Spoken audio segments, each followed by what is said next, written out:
तो 2025 में ईथर की 450 सीरीज लॉन्च हो चुकी है भाई। आज की वीडियो हम देखने वाले हैं कि भाई क्या नई चेंजेस आए हैं। नॉर्मली जो मेरी वीडियोस होती हैं वो ओवरव्यू की तरह होती हैं जिसपे मैं थोड़ा सा अपना रिएक्शन ऐड कर देता हूं, लेकिन ये वाली जो वीडियो होगी इसमें ओवरव्यू बहुत कम होगा क्योंकि यहाँ पे ओवरव्यू के लिए ज्यादा कुछ आया भी नहीं है, लेकिन रिएक्शन बहुत ज्यादा होने वाला है। तो स्टार्ट करते हैं इस वीडियो को। 450 सीरीज के अंदर हमें 3 स्कूटर देखने को मिलते हैं, 450S, 450X और 450 Apex। एस की बात करते हैं तो इसके अंदर कोई भी चेंजेस नहीं है भाई। इसके अंदर हमें बस एक नया कलर देखने को मिल गया जिसका नाम है स्टेल्थ ब्लू। वो स्पेसिफिकेशन है पहले वाली, 0 से 40 जाने में 3.9 सेकंड। टॉप स्पीड होगी 90 किलोमीटर पर आवर की। आईडीसी रेंज होगी 122 किलोमीटर की, रियल वाली होगी 100 किलोमीटर के आसपास। Non touch deep view display देखने को मिल जाती है। 0 से 80 चार्ज होने में 5 घंटे 30 मिनट यानी स्लो चार्जिंग देखने को मिल जाती है। प्राइसिंग इसकी स्टार्ट होती है 1,29,000 एक्स शोरूम बेंगलोर। तो इसके अंदर तो कुछ भी चेंज देखने को नहीं मिला। दूसरा आता है 450X जहां पे हमें दो बैटरी वेरिएंट देखने को मिलते हैं, 2.9 किलोवाट आवर, 3.7 किलोवाट आवर। इनके अंदर कुछ चेंजेस देखने को मिले हैं जो कि सॉफ्टवेयर चेंजेस हो जाते हैं, फिर फीचर चेंजेस हो जाते हैं। सबसे पहला चेंज यहाँ पे आया मल्टी मोड ट्रैक्शन कंट्रोल, जिसके अंदर हमें 3 मोड देखने को मिलते हैं, रेन, रोड और रैली। ये फीचर आपको कहीं देखेला लगेगा क्योंकि ये ईथर रिश्ता में इन्होंने पहली बार लॉन्च करा था और ईथर रिश्ता से उठा के इन्होंने ये फीचर फाइनली 450X में डाल दिया है।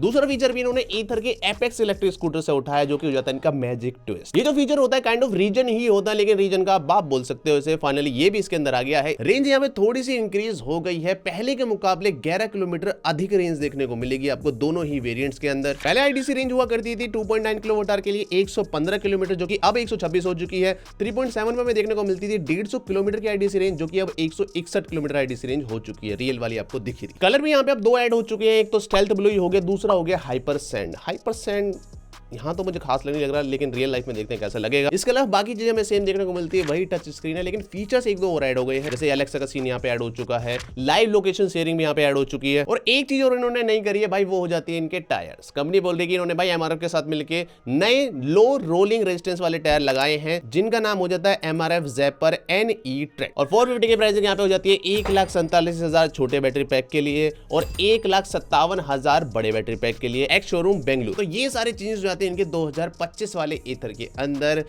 अब क्या मुझे मिसिंग लगा या फिर क्या मुझे मजा नहीं आया, इसके ऊपर मेरा क्या ऑनेस्ट रिएक्शन है उसे बोलने के लिए मुझे अपना क्रिटिक्स का चश्मा पहनना पड़ेगा। तो सबसे पहली चीज जो मैं ढूंढता रह गया, तुझे मिली क्या?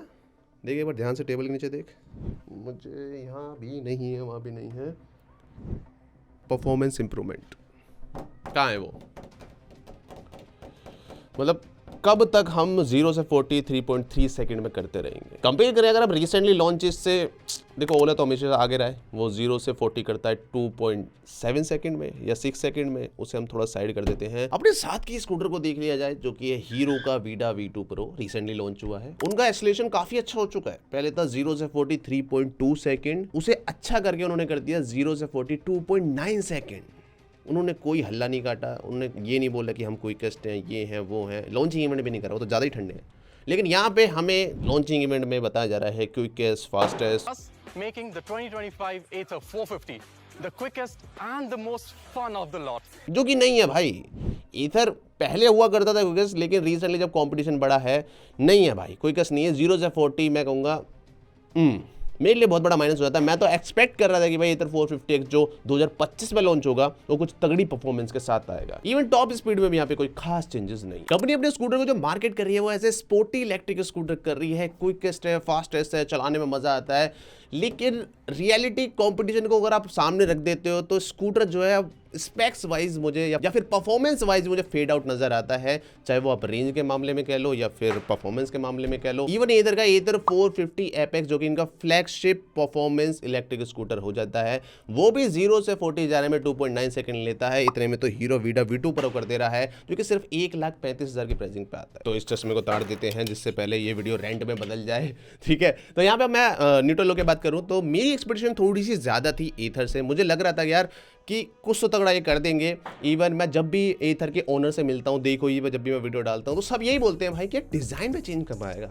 मतलब स्कूटर एक छोटा लगता है, ये कब थोड़ा सा बड़ा होगा या फिर ऐसा कोई डिज़ाइन में एक तगड़ा सा चेंज आना चाहिए जिससे लोगों को मज़ा सा आ जाए। अभी 2025 में लॉन्च कर दिया, इसका मतलब इस साल तो कोई चेंजेस नहीं आने वाले हैं। प्लस परफॉर्मेंस में भी ये ऑलरेडी पीछे होते जा रहे हैं अगर आप कंपेयर करते हो इनके कंपटीशन से। मेरे हिसाब से तो भाई अगर आप लॉन्चिंग इवेंट में ओला का स्कूटर ले लेते, वीडा का ले लेते, तो मज़ा आता भाई देखने में कि कौन कितना आगे है। अगर पर्सनल ओपिनियन बताऊं मैं अपना, तो मैं बहुत ज़्यादा डिसअपॉइंट तो नहीं हूँ, लेकिन लिटिल डिसअपॉइंट तो हूँ, क्योंकि ईथर को मैं हमेशा देखता हूँ एक ऐसी कंपनी जो कि बहुत ज़्यादा R&D करती है, इस फील्ड में बहुत ज़्यादा पुरानी है, सबसे पहले स्कूटर डेवलप कर रहे हैं ये। आज से 3-4 साल पहले तो इनका सिक्का चल रहा था जहाँ पे ये अलग से स्टैंड कर देते। जिस जमाने में अपना ओकिनावा आता था, हीरो आता था, एम्पेयर वगैरह थे, वो सब हल्के स्कूटर वो करते थे, तो वहाँ पे तो इनका सिक्का चमकता था। लेकिन जब से कॉम्पिटिशन बढ़ा है, जब से मुझे लग रहा है कि कंपनी थोड़ी सी पीछे रह गई है अपने प्रोडक्ट्स के मामले में। तीनों स्कूटर्स को अगर हम यहाँ पे कंपेयर करें तो आपको दिखेगा कि रेंज वाइज तो तीनों स्कूटर आसपास हैं, लेकिन परफॉर्मेंस के मामले में, एस्केलेशन के मामले में ओला सबसे आगे है, दूसरे नंबर पे हीरो वीडा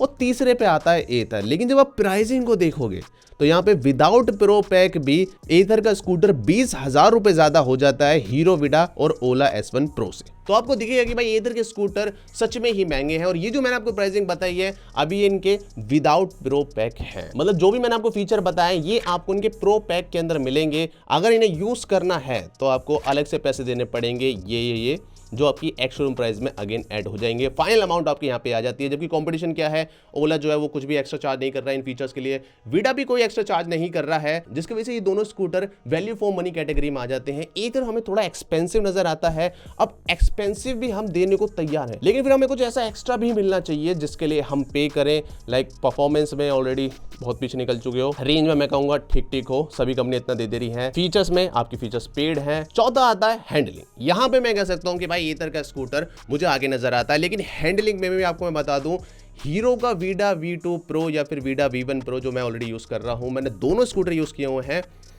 19-20 का अंतर है। अगर एथर 20 है तो वीडा मेरे को 19 नजर आता है। तो हैंडलिंग में भी ऐसा नहीं कि आप बहुत ज्यादा आगे निकल चुके हो, आपका स्कूटर बहुत ज्यादा तगड़ा है, मतलब वीडा V2 प्रो भी मैं कहूंगा काफी नियर आ जाता है। तो यहाँ पे जो प्राइसिंग टू परफॉर्मेंस या प्राइसिंग टू फीचर या प्राइसिंग टू वैल्यू जो चीज हो जाती है, उसमें मुझे लग रहा है कि एथर कंपटीशन से बहुत ज्यादा पीछे होता जा रहा है। ये हो जाता है मेरा ऑनेस्टली रिएक्शन वीडियो।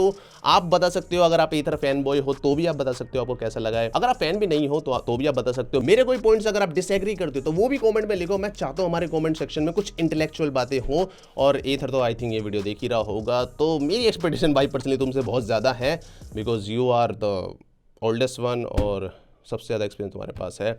तो ये हो जाता है वीडियो। बाकी आप बताओ कमेंट में।